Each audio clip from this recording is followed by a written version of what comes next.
IT returns గడువు లోపుగా ఆదాయ పన్ను రిటర్న్స్ దాఖలు చేయకపోతే ఏమవుతుంది? గడువు దాటిన తర్వాత కూడా రిటర్న్స్ ఫైల్ చేసే అవకాశం ఉందా? అలా రిటర్న్స్ దాఖలు చేయాలంటే ఎంత ఫైన్ చెల్లించాల్సి ఉంటుంది? సాధారణంగా ప్రతి ఏటా జూలై 31వ తేదీ వరకు ఆదాయ పన్నుకు సంబంధించిన రిటర్న్స్ ను దాఖలు చేయాల్సి ఉంటుంది. అయితే ఈ ఏడాది మాత్రం ఐటీ రిటర్న్స్ సంబంధించిన కొన్ని మార్పులు చేర్పులు చేయడంతో సెప్టెంబర్ 15 వరకు రిటర్న్స్ దాఖలు కోసం కేంద్ర ప్రభుత్వం గడువును పొడిగించింది. ఆలస్యంగా రిటర్న్స్ దాఖలు చేస్తే మొత్తం ఆదాయం 5 లక్షల కంటే ఎక్కువగా ఉంటే రూ. 5,000 ఫైన్ చెల్లించాల్సి ఉంటుంది. ఒకవేళ 5 లక్షల లోపుగా ఆదాయం ఉంటే ఆ ఫైన్ రూ. 1,000 కట్టాలి. ఒకవేళ ట్యాక్స్ విధించే పరిమితికి తక్కువగా ఆదాయం ఉంటే ఎలాంటి ఫైన్ ఉండదు. ఆలస్యంగా ఐటీ రిటర్న్స్ సబ్మిట్ చేసే సమయంలో ఒకవేళ విదేశీ ఆదాయం వంటి వివరాలు చూపితే కొంత ఇబ్బంది పడాల్సిన అవసరం ఉంటుందని నిపుణులు చెప్తున్నారు.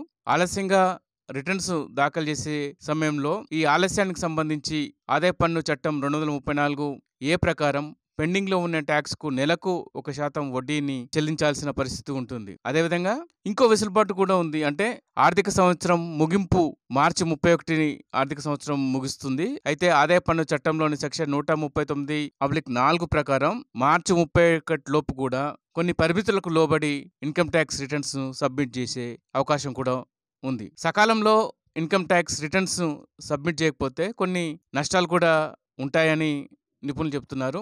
ఒక ఆర్థిక సంవత్సరంలో మీకు ఏదైనా వ్యాపారంలో నష్టాలు వస్తే భవిష్యత్తు ఆర్థిక సంవత్సరాల్లో ఈ నష్టాలను సర్దుబాటు చేయడానికి వెసులుబాటు ఉండదు. అంటే ఆలస్యంగా ఐటీ రిటర్న్స్ సబ్మిట్ చేయడం వల్ల ఈ రకమైన ఇబ్బందులు ఉంటాయి. అదేవిధంగా ఐటీ రిటర్న్స్ ను లేటుగా సబ్మిట్ చేయడం వల్ల మీకు రావాల్సిన రీఫండ్ ఏదైతే ఉంటే అది కూడా ఆలస్యమయ్యే అవకాశం ఉంది. సకాలంలో రిటర్న్స్ ను దాఖలు చేయకపోతే మీకు ఐటీ శాఖ నుంచి నోటీసులు వస్తాయి. అదేవిధంగా మీ క్రెడిట్ స్కోర్ మీద కూడా ప్రభావం పడే అవకాశాలు ఉంటాయి. 2025-26 ఆర్థిక సంవత్సరంలో కేంద్ర ప్రభుత్వం ఆదాయ పన్ను పరిమితిని పెంచింది. 4 లక్షల వరకు వార్షిక ఆదాయం ఉన్న వారికి ఎలాంటి పన్ను లేదు. అయితే 4 లక్షల నుంచి 8 లక్షల వరకు 5%, 8 లక్షల నుంచి 12 లక్షల వరకు 10%, 12 లక్షల నుంచి 16 లక్షల వరకు 15%, 16 లక్షల నుంచి 20 లక్షల వరకు 20%, 20 లక్షల నుంచి 24 లక్షల వరకు 25%, 24 లక్షలకు పైగా ఆదాయం ఉంటే 30% ట్యాక్స్ను పే చేయాల్సి ఉంటుంది.